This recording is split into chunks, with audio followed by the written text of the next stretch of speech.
Torej glasna glasba, obnemogli gostje v cvetličnih koritih, uriniranje vse povsod. Takšna je bila slika lanskega martinovanja v Šmartnem v Goriških Brdih, ki je ogorčene domačine združila v civilno iniciativo. Več kot pol leta so potekala usklajevanja z organizatorji, kakšna naj bo prireditev letos.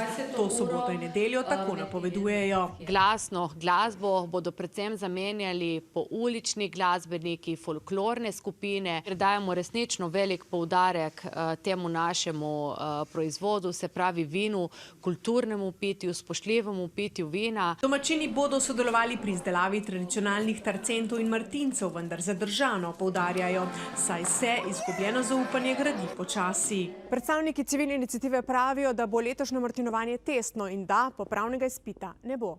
Domači gostinci in turistični delavci pa si kljub vsemu želijo več odprtosti. Smo pač vinska destinacija in martinovanje je zelo pomemben dohodek. Poseben poudarek bo letos na kulturi pitja vina, pri tej pa bodo zagotovo ključni tudi gostje.